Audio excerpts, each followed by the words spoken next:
कल उत्तर प्रदेश के सहारनपुर के शब्बीरपुर गांव में हुए बवाल को प्रशासन और पुलिस वाले आपस में ही भिड़ गए हैं। जी हां, उस पर काबू पाने की बजाय प्रशासन और पुलिस आमने सामने हैं। जिले के एसडीएम ने साफ कहा है कि पुलिस की लापरवाही की वजह से हिंसा हुई। हिंसा के मामले में दोनों पक्षों के 17 लोगों को गिरफ्तार किया गया है। सहारनपुर में बवाल का जिम्मेदार कौन? क्या पुलिस की लापरवाही की वजह से दलितों की बस्ती जली, दलितों के घर जलते रहे और पुलिस तमाशा देखती रही? सहारनपुर के एसडीएम ने एबीपी न्यूज को बताया है कि अगर पुलिस मुस्तैद होती तो सहारनपुर के शब्बीरपुर गांव में कल हुई हिंसा को रोका जा सकता था। प्रधान जी ने जब आपको फोन किया और आपको बताया कि भाई हम यहाँ से नहीं निकलने देंगे, तो आपने पुलिस डिपार्टमेंट को इत्तला की? तुरंत एसओ से बात किया, तुरंत एडवांस मेरी कॉल डिटेल में है। एसओ से मैंने कहा तुरंत इस गांव में आओ, शब्बीरपुर में जाके देखो और तुरंत मुझे बताओ क्या स्थिति है। थाना बड़गांव यहाँ से 2 किलोमीटर, मेरा तहसील यहाँ से 20-25 किलोमीटर दूर, 25 किलोमीटर दूर।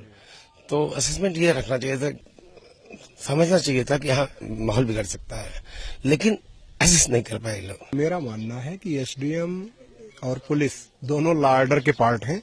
एसडीएम साहब खुद यहाँ के जागरूक अधिकारी हैं। इस प्रकार की घटना की संवेदनशीलता की अगर उनको पहले से ही अंदेशा था तो वो स्वयं भी आ सकते थे, क्योंकि लॉ ऑर्डर के पार्ट मजिस्ट्रेट भी होते हैं, ये हर कोई जानता है। इसीलिए मैं कह रहा हूं कि प्राइमा फेसी हम इस तथ्य में नहीं जा रहे हैं कि कौन वहां पर इमीडिएट जिम्मेदार है। जो भी दोषी होगा उस पर कार्रवाई होगी।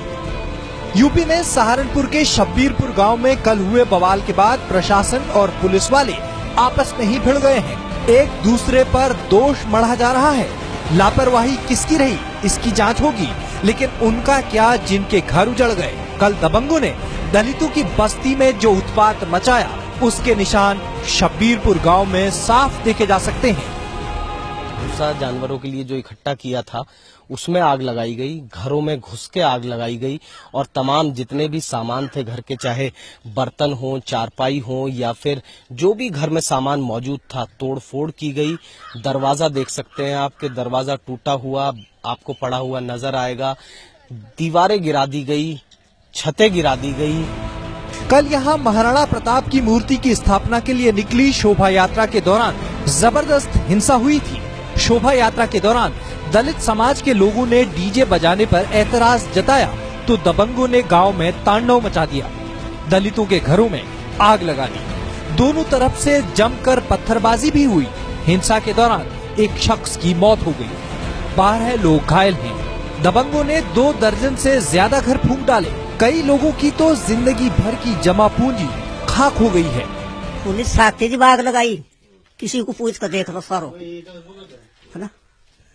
पुलिस साथ थी इनकी, अगर पुलिस ने नहीं कहा अकदम कर रहे क्या। तो अब कुछ सोचा है अम्मा कि कैसे अब आगे जीवन यापन कैसे होगा? क्या कैसे करोगी? क्या कैसे घर सही करोगी अपना, कैसे करोगी? कर किसी को कर्जा लेंगे, सही डाल के कुछ सहायता दोगे, अगर नहीं दोगे कुछ तो देगी सरकार, ऐसी तो बात नहीं है ना? तो हम तो यही है। अपनी 2 दंपत्ति है, शारीरिक रूप से इतने मजबूत नहीं है कि मेहनत कर सकें, कहीं मजदूरी कर सकें, तो जाहिर सी बात है ऐसे में सिर्फ और सिर्फ भरोसा पूरी तरीके से प्रशासन पर ही है। रक्षित सिंह, एबीपी न्यूज, शब्बीरपुर, सहारनपुर। ये है एबीपी न्यूज, आपको रखे आगे।